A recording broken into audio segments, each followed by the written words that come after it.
And that's what we consistently hear, right? That at the moment, archive and compliance are seen as cost centers.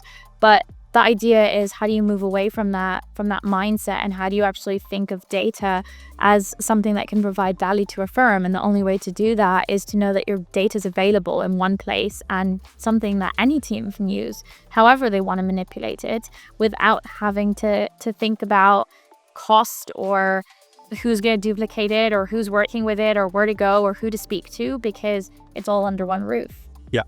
So, I mean, it's amazing how that's changed the freaking, like we spoke, I don't know, maybe it was January, February time last. And at that point, I would have said maybe a quarter of firms were thinking about the data that way. Now, here we are 4 months later, give or take. And I think every firm is thinking that way.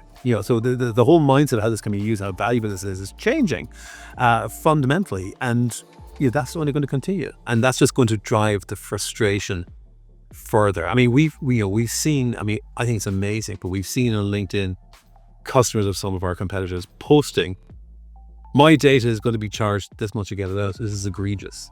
Yeah. I mean, that's a heck of a vote of confidence, isn't it, in your provider.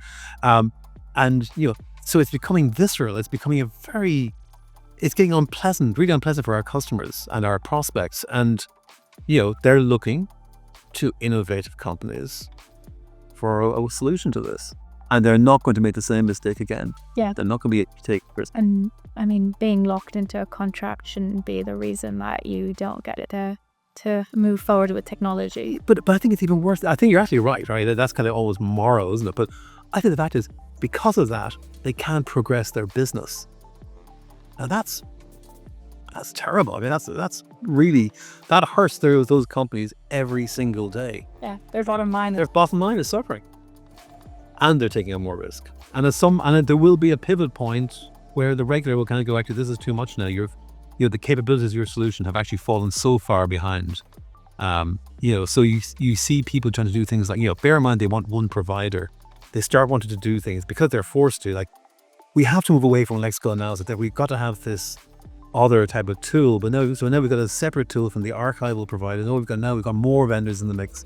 And then something breaks down. Well, who's at fault? They are. Yeah. Right?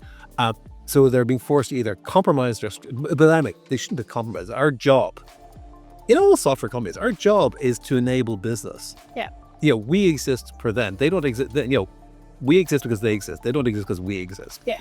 Our job is to enable them. It's as simple as that. And if you're holding back your customers, that's pretty shameful. I really couldn't stand it.